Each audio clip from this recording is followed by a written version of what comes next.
is Tristan with Nerdouts Newsstand, and today we are going to talk about a movie that I got to see rather late, but I still want to talk about it because it's super good, and I have a special guest with me again to review this amazing movie. How are you, little Miss Nezuko? Good. Good. Well, we are going to talk about Encanto, and it is a more recent Disney movie about the Madrigals who have an extraordinary family. And they're hidden in these mountains in Colombia, and they have an Encanto. Basically, the magic of the Encanto has blessed every child in this family with the unique gift, except for one, and that is Mirabel. However, basically, we are going to go on a journey with Mirabel and learn why she doesn't have this gift and what happens because of it. So, let's start off with talking about Encanto because I know you love this movie and I know there's a lot of reasons why, but what is the main reason why you love Encanto, little miss? I don't know. You don't know? It's just a really good movie. You like the music? Mm-hmm. What about the family aspect? Is that something that you enjoy in movies like this? Yeah. So, starting off with all of these like magical characters kind of putting a lot of pressure on Mirabel because she doesn't have a gift. When it comes to Mirabel, do you look at her as kind of the hero of this story? A hero and kind of, yeah, a hero, technically. And when I was watching this, so initially I got really annoyed with the abuela in the story. She was way too hard on the family. She kind of, and I understood by the end why, but is that kind of character to you seem a little bit more antagonistic? Are they kind of the character you look at and you're like, why is she being such a dang bitch? Yeah. Who was your favorite character? Mirabel. Mirabel? Why? She's the main character. She's the main character. You got the most of her. What did you think of the side characters? Start with my favorite character, Isabella. I didn't like how she was sassy. You didn't like the mean girl aspect to her? Yeah. I get that. What about the auntie, Peppa? That can do like the weather, right? She controls the weather. Yeah. By her mood. I love it because like they have to calm her down in order to make her not make the whole house like full of a thunderstorm or a snowstorm or anything like that. What kind of power would you want out of all of these ones? That's probably I forget his name, but where you can like shapeshift. Shapeshift? See, I thought he was like the most boring character. They didn't really do a whole lot with I him. loved him. You loved him? What about Luisa? She's a strong one. She's a strong one, but did you like her character? Yeah, she wasn't a big part of it though. No, but I liked her song. Like, I liked the idea of kind of taking these characters that are supposed to be awesome. They have all these magical powers, but when you get to them individually, like Luisa, you kind of learn that she's never gets a break. She always has to be the strong character. She never gets to just sit down and relax, and she never gets, her song was great. I think it was one of my favorites. And the same kind of goes for Isabella, and that's why I like her. She always had to have this idea of perfection, this way of kind of going through and always doing what's right for the family, even if it goes against her, what she wants to do. Did you, how do I say this? She was very Poison Ivy-esque. And I think that's another reason why I liked her. But Luisa to me was kind of that, you know, when it comes to games like The Last of Us Part 2, they had Abby, remember? Yeah. And that's kind of how they went about Luisa. Why do you think Luisa was so much better than the Abby type character? Because she's stronger. Because she's stronger? Because she was more, I think she was really relatable. You were able to understand why she was going through so much. And she had a lot of weight on her shoulders, right? She had to carry a bunch of donkeys. A bunch of donkeys. And basically move houses and everything else. I really liked her. She had to move a church. A church for the wedding of Isabella, right? No, where he can do an announcement. Oh, okay, that's what it was. So what about the mama? Mirabel? Yeah, Mirabelle is the mama. I love her power. It's so, it's so maternal. It's so good. What did you think? I really like how she can just heal people with food. I thought that was a really cool concept. But it has to be a certain food. I forget what they're called. Yeah. Oh, I think you're right. She Because was always those, making those like little pastry things. Yeah. So we need to talk about Bruno, even though we don't talk about Bruno. No. Bruno was so cool. Why do you think everyone hated him? Because of his power, like, bad things would happen. They thought it was because of him. But it wasn't his fault. He was just telling them the truth. Exactly. And telling them what he saw in his vision. I think for Bruno was a little more eccentric, a little bit more weird. But he also was that great character because you felt really bad for him. So that scene where Mirabelle finally finds him and they are talking in his little wall room, right? Where he has his little family set up. Did you cry? No. I cried! Where he can like see through to the family, and then he has this plate right there that says Bruno on it. Yes, he just wanted to be part of the family, but he knew that he thought he was kind of more like a curse. I loved Bruno. I know, he was so sweet. Especially the acting part. Yeah, and with the bucket. Yeah, like trying to be different people because he had no human interaction. It was so good. So we get to a point where we kind of learn the magic behind the Encanto, and we learn that the abuelo. That's like one of the first things you learn is like how it happened. How you get the Encanto. You learn that, but then towards the end, they elaborate upon it after the house goes awry and everything's. And you learn that the abuelo literally sacrificed his life for this thing, and you for the grandma and Peppa, Bruno, and Mirabelle's mom. Yeah, and that's how the magic started because of that selfless act and the idea of not having a home, being homeless, being, raising 3 kids on her own.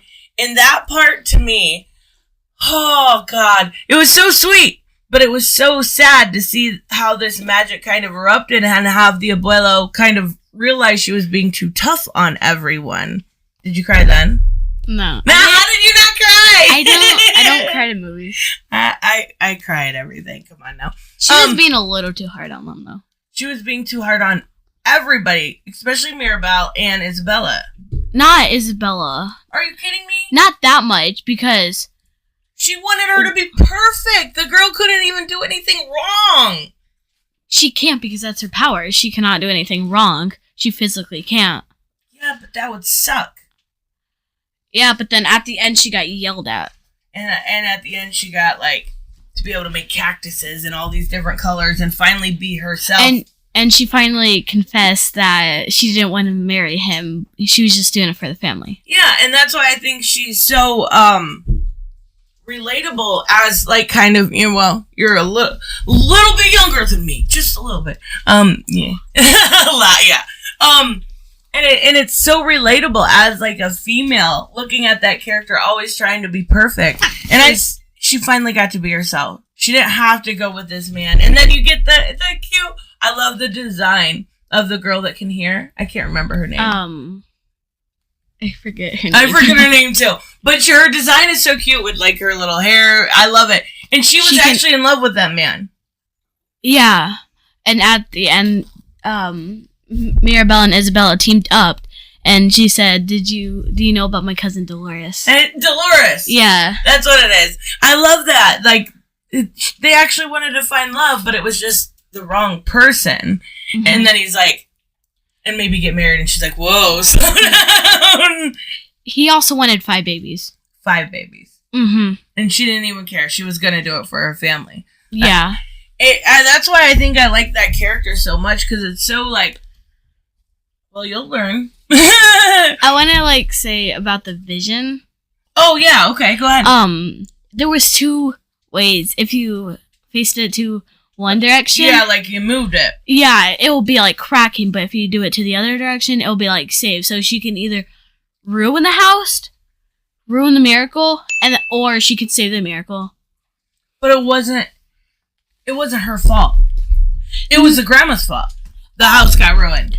Yeah, she saved the miracle, and then the grandma yelled at her for, like, making Isabella messy, you could say. That was ridiculous. And, then all the cracks went away, then they came back because of it, and then the house got down, and then she, like, Mirabelle ran away. Yeah. And like, I like the idea of it kind of being able to shift depending on your will, but, like, none of this was Mirabelle's fault. We didn't mention Antonio. Antonio. Which one was Antonio? Oh, the little boy? Yeah. Oh, my God. When he asked for her hand. Go ahead. So Antonio, and Mirabelle were, like, best friends. Mm-hmm.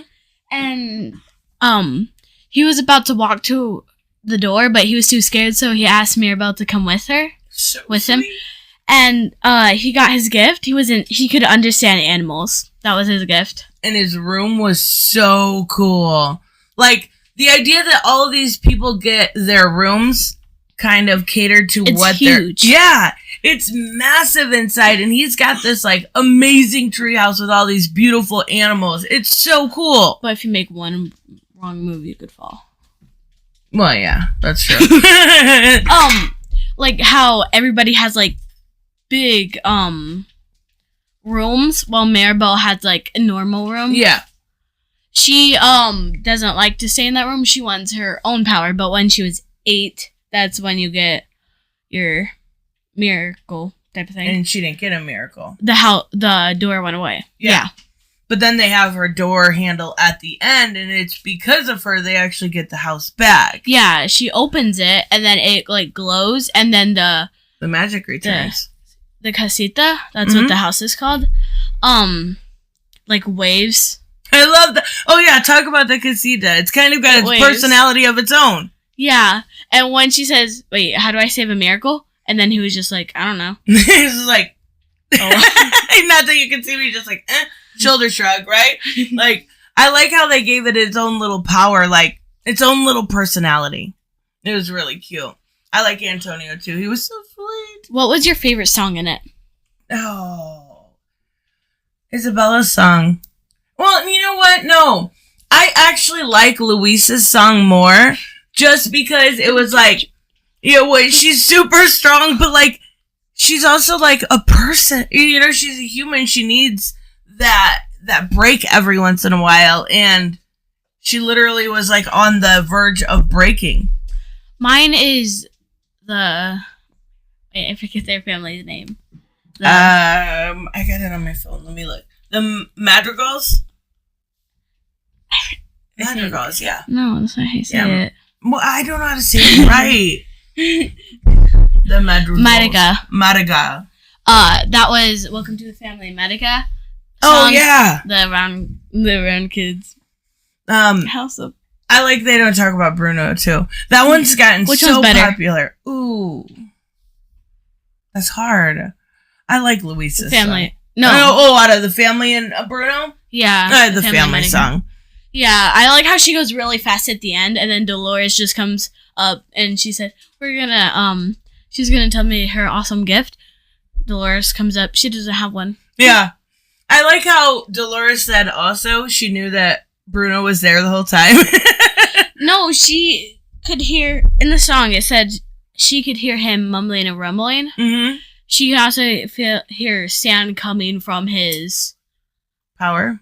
Yeah, his room, because he has to have sand around him to do the vision, because the sand comes up, and then the vision, like, goes on the sand. Mm-hmm. That happens. That's why there's a whole bunch of sand in there. I like that. And I like how when they did the vision together, they brought it and they kind of were able to, like, look into the vision to see what they could do to change things, to make things go right, even though that really didn't happen. They saw the butterfly, and then she realized. And then they went out of the mountains, because that's where Antonio died. Is that his name, Antonio? No, I'm not sure. The abuelo. Yeah. Died, and then she saw the butterfly. Mm-hmm. And then she saw all of them, like a bunch, going back to the house. And then they all, like, build it again. Mm-hmm. And then she opened it, and it was, like, talking again, basically. Yeah, and the magic... Oh, another thing I wanted to mention is when the house went kaput, right? It was gone. I love how because they did so much for that community and everybody around them, they were all there. They were all there to help. Like, they weren't going to let these people go homeless because for years and years and years, these people have helped this whole entire town. 50 years, yeah. And so does that mean that the magic is going to continue on through Mirabel? If after I don't know. It never showed the candle it never again. Showed her the power. Candle went out. So remember? The candle, yeah, but did it relight? Then they all got their powers back at the end. So I feel like that she's gonna get a power at the end. Like if there's another movie about it, she's gonna get a power. Yeah, or it could just be like the grandma doesn't have power, right? The abuela. She does. It's just she doesn't. It never says what her power was. And the magic could continue through Mirabel. I'm wondering if that's the way they're gonna go about it. I love how she said, "I'm gonna go save the miracle with a hug." With a hug. When she does it with her eyes rolled. Yeah, and they actually have like that sisterly bonding moment. It takes a minute. A minute, yeah. But it takes a minute, but it's cute because she opens her up to just being herself. Yeah, they also she also ruined the proposal. Oh yeah. I mean, that's alright. That's when their powers were going out and everybody thought she saw cracks in Antonio's party. Mm-hmm. So she went up to say the house is in danger. Everybody thought she was just trying to ruin Antonio's night. I know, and her grandma was a super big dick about it because she knew that this was in the vision. And she just, was like, enough. She didn't know what the vision was at that time. And then she got to see the vision at the end because they tried, getting it away from her, but everybody told her. Dolores told them, and then Felix, and then, Peppa, and then... Wait, who's Felix? Peppa's husband. Oh, okay. Antonio's dad. Okay, all right. I liked Mirabelle's dad too. He always seemed to be getting hurt. Felix and by bees because he had to build the house and stuff. Mm-hmm. They didn't have powers because they got married. They weren't born there. Right, exactly. That would have been a little weird. Definitely. But yes, it was a great movie. What would you give it out of 10? 8.5, probably. I'd say an 8 too, yeah. It was really good. It had really good themes with the family, with strong men in it, with strong, women. Yeah, absolutely. Literally, Luisa is that strong woman trope done correctly. I love, at the end, Bruno says, I have to say apologies to everyone, and he starts saying, Peppa, I'm sorry for the rain that night. But then everybody just hugs him and thank God you're home and stuff. I like it. It was really, really sweet. I think it's one of those Disney movies. Not only is the music good and I could keep listening to the music, but it was one I could watch again. Could you? Oh, that's the second. That's the I was going to say, that's the second half time. It's awesome. It definitely is worth it. You guys should definitely check it out. And thank you, Miss Nezuko. Thank you for joining me and telling me all about Encanto and talking about it. That was super fun. It was...